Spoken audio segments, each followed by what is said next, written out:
देखिए, मीरा भाईंदर महानगर पालिका में न्यू इलेक्शन जाहिर हुए हैं।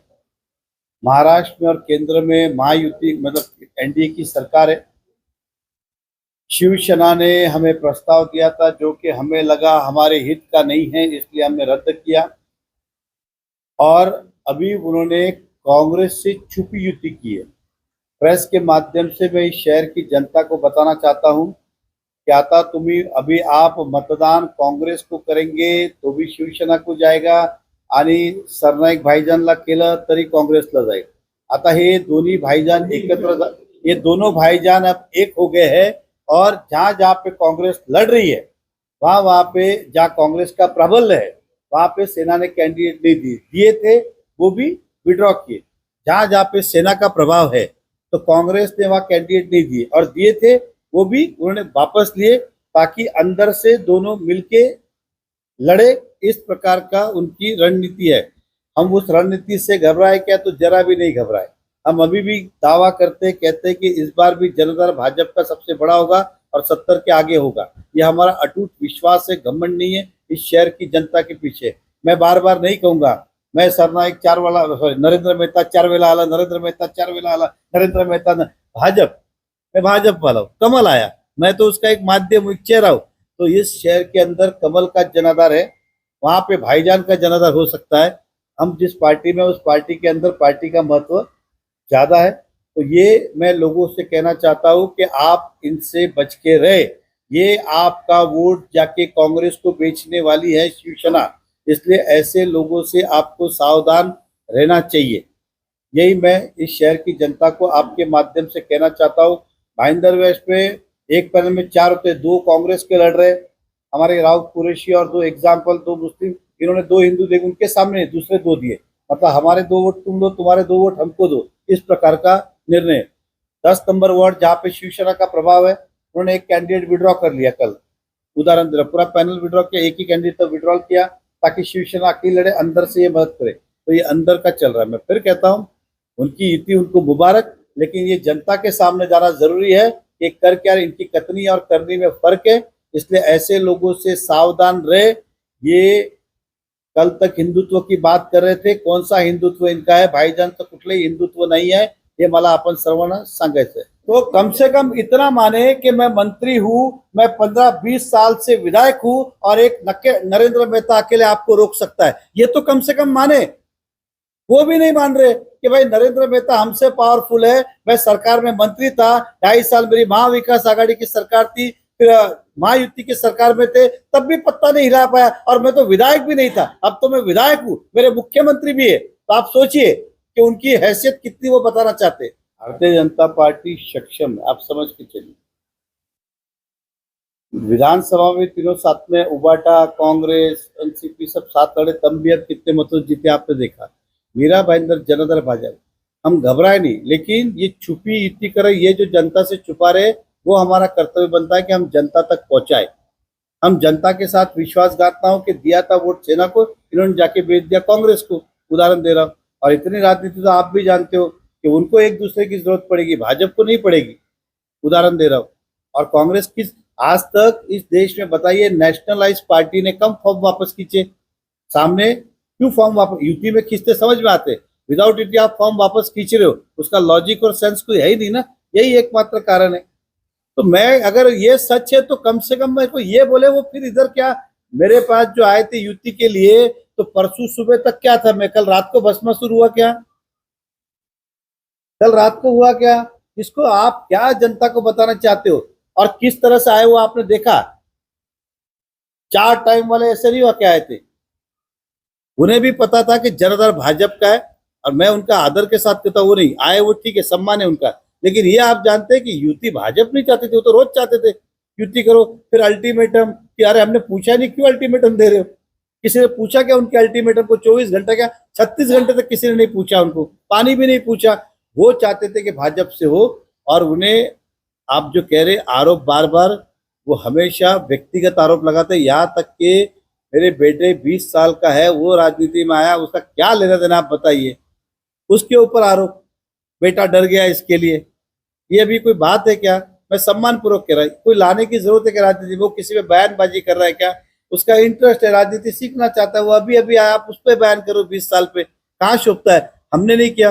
मुजफ्फर हुसैन साहब की बेटी, आप उनसे पूछना, मैंने उनको कहा बेटा मेरी तरफ से शुभकामनाएं, ऐसा उनको कहा, उल्टा शुभकामनाएं देनी चाहिए। तो आप उसके अंदर मेरे बेटे को लेके आ रहे हो 20 साल को, कल मेरे भाई को, पहले वो बिल्डिंग टूटी, वो नरेंद्र मेहता के भाई है, उनको बिल्डिंग बनाना, कहाँ वो बिल्डिंग बनी, क्या वैसी की वैसी है। आपने कल वो शेरा ठाकुर उसके अंदर भी जोड़ दिया पार्टनर है, तो हमने कहा उनसे अगर वो पार्टनर है तो दिखाए, मैं आधी मुझ काटूंगा, और नहीं है तो फिर सरनायक आधी मुझ काटे, तैयार है क्या। खाली कुछ भी बोलने का, किधर कुछ हुआ नहीं कि हमको जोड़ देने का। We are public figure. अब आप जितने यहाँ पे है, कोई भी मेरे साथ फोटो खींचेगा, खींचूंगे। बर्थडे में मैं आए दिन, साल में कम से कम 1000 बर्थडे में जाते, 1000 दुकान ओपनिंग करते। किसी का कोई है उसके समर्थन थोड़ी है, उसको जो गलत है वो गलत है, सही है लेकिन सीधा इनका पार्टनर है, इनका दोस्त है, इनका वो है, ऐसा इस तरह का बार बार पारिवारिक आरोप करना क्या लेन देना मेरे भाई का राजनीति से कुछ है कि आप भी जानते हो। वो उनका अपना काम धंधा कर रहा है। मेरा बेटा अभी कल आया। देखिए ऐसा है, सरनाइक साहब एक बार इंडिपेंडेंट मेरे सामने, वो इंडिपेंडेंट और मेरा विधानसभा नहीं, उनके विधानसभा में हम लड़ लेते। मेरे बेटे ने उनसे कहा है आप 6 नंबर वार्ड में आइए, नगर सेवक बन के दिखा दीजिए, बाकी तो जान दीजिए। यहाँ शशि शर्मा जी भी ऊपर से नीचे गिर जाके तब भी नहीं बनेगा। ये हमें घमंड नहीं है, ये जनता का जनाधार है। हमने जो कहा इस बात पे नहीं कहा कि मेरे में, भारतीय जनता पार्टी का जनाधार इतना ऊंचा है। सरनाइक साहब शायद भूल गए कि पिछली बार वो 10,000 वोटों से केवल जीते थे, हारते हार, और अभी जो जनाधार बढ़ा है। आप भी इतना तो सरनाइक साहब को जानते हैं कि मेरे ऑफिस में इस तरह से 2 बार नहीं आएंगे अगर उनकी, जान दो अभी नहीं बोलता। देखिए भारतीय जनता पार्टी के अंदर करीबन नहीं तो मेरे हिसाब से 50 एक फॉर्म भरे गए थे, उसमें से हम 5-6 छोड़ दें, सबने वापस ले ली। इतनी बड़ी पार्टी है तो स्वाभाविक है कि कुछ लोग नाराज होंगे, अपक्ष लड़ना चाहते हैं, उनको हमारी शुभकामनाएं। लेकिन जो सच्चा कार्यकर्ता है वो भाजपा के साथ है, और जो लड़ रहा है तो मुझे खुशी इस बात की, वो भाजपा का था ही नहीं, मतलब वो केवल स्वार्थ के लिए था। अगर वो चला गया है उसके स्वार्थ के लिए तो तुम भाजपा के कट्टर थे ही नहीं। इसलिए मेरी शुभकामनाएं उन उम्मीदवारों को। देखिए ऐसा है, मीरा भाईंदर महानगर पालिका में सभी समाज को स्थान मिले, अच्छे कार्यकर्ताओं को स्थान मिले, अच्छे जीतने वाले को स्थान मिले। इसलिए पार्टी ने उसी हिसाब से चयन किया कि हम कौन कहाँ पे जीत सकता है, और उसी जनाधार के साथ पार्टी ने निर्णय लिया है। तो पैराशूट की बात हो या और कोई बात हो, हमने तो मेरिट देखा कि ये व्यक्ति यहाँ जाएगा तो जीत सकता है। ऐसा है, कोई गरीब नहीं वहाँ पे। एक कैंडिडेट हमारा, हम 3 ही नगर सेवक, एक तो था ही नहीं, कैटलीन परेरा चुन के आई थी पिछली बार, तो जगह हमारी वैसी ही खाली थी। तो स्वाभाविक है जो आएगा वो नया ही चेहरा होगा, हमारे पास जुना था ही नहीं। और जो दूसरे रखवी फैमिली थी, उन्होंने मेयर इलेक्शन में वोट नहीं किया था, इसलिए पार्टी ने उनको टिकट नहीं दिया। उसमें गलत क्या, एग्जाम्पल उदाहरण दे रहा हूँ। तो 2 नए ही चेहरे आने थे, इसमें कोई नहीं। एक चेहरा जो हमने बदला, क्योंकि सभी को स्थान मिलना चाहिए, मौका मिलना चाहिए, इसलिए बहुत जगह पे ऐसा हमने किया है। देखिए रोहिदास पाटिल जी ने इस बार कहा कि चुनाव नहीं लड़ना है। उन्हें कोई इच्छा भी व्यक्त नहीं की, इच्छुक फॉर्म भी नहीं भरा, लेकिन उन्हें किसी ने पूछा था तो उन्हें कहा नहीं, अब मुझे इच्छा लड़ने की नहीं है। और अभी हमारा उत्तन के लिए हमने उन्हें जवाबदारी दी है कि उत्तन के प्रभारी बन के वहाँ आप काम करिए, और उसकी उन्होंने, मैं व्यक्तिगत भी मुझे कार्यक्रम मिला, बोला मैं करूँगा। और गोपाल शेट्टी जो अभी यहाँ के प्रभारी है, उन्होंने भी कहा कि आप उत्तन, तो उन्होंने कहा कि मैं करूँगा। ऐसा है, प्रीति पाटिल कहाँ से लड़े थे, तो यहाँ से लड़े थे। एग्जाम्पल 12 नंबर जो वार्ड था, अब उस वार्ड के अंदर पिछले 5 साल में उन्होंने एक ऑफिस भी नहीं खोला। जनता का आक्रोश था, वो यहाँ दिखी नहीं, काम किया नहीं। तो स्वाभाविक है भारतीय जनता पार्टी ने सर्वे के हिसाब निर्णय लिया कि वो व्यक्ति अब यहाँ से नहीं जीत सकता है।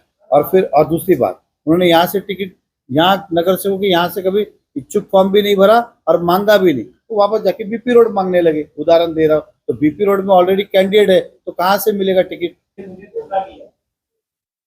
आसमान पे थूका हुआ अपने मुंह पे गिरता है। ऐसा है कि विजय राय जी ने, आप सबको पता है, महापौर इलेक्शन के समय मतदान नहीं किया था ताकि शिवसेना को फायदा हो।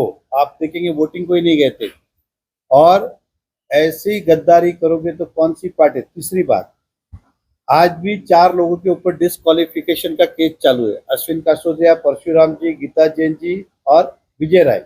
मतलब कि 6 साल के लिए इनको डिस्क्वालीफाई किया जाए, इलेक्शन लड़ने से बंदी की जाए। तो अभी भी केस में हाई कोर्ट में और दावा चालू है, तो हम किस हिसाब से उनको टिकट देंगे? हम तो ये चाहते हैं कि 6 साल नहीं लड़ पाए, क्योंकि जनता का विश्वास, तो जिस जनता ने भाजपा सोच के वोट दिया था, उन्होंने जाके शिवसेना को उस समय बेच दिया, और आज उन्होंने सिद्ध कर ही दिया कि वो एक्चुअल शिवसेना का ही मटेरियल है। देखिए, ऐसा है, अग्रवाल समाज नो डाउट हमेशा भाजपा का मतदार रहा है, वोटर रहा है, और हमने समय समय पे सभी को मौका दिया है। कभी कभी ऐसा होता है कि इतने सारे समाज, सीट कितनी है हमारे पास? तो 87 समाज कितने इस शहर में? तो बहुत बड़ी संख्या। हम कह सकते हैं कि अलग अलग, अभी आपकी भी बात करूँ, चौहान समाज अलग होगा, फिर अलग अलग, मतलब समाज में भी 25 समाज है। अब राजस्थानी कहेंगे तो राजस्थानी में 36 समाज है, टोटल 36 को हम इसलिए कहते हैं। अब कैसे हम एडजस्ट कर पाएंगे? तो ठीक है, किसी को आज मिला, किसी को कल मिला, और आक्रोश मोर्चा कोई नहीं है, वो एक मीटिंग लेके हमारे पास डेलीगेशन लेके आना चाहते हैं कि उनकी कुछ बातें वो कहना चाहेंगे। और दूसरा, अग्रवाल संदीप चिरानिया, उसकी वाइफ को हमने टिकट देने के लिए कहा था, लेकिन कहा कि मुझे टिकट वाइफ को नहीं चाहिए, मुझे चाहिए, तो वो हम गणित नहीं बिठा पाए।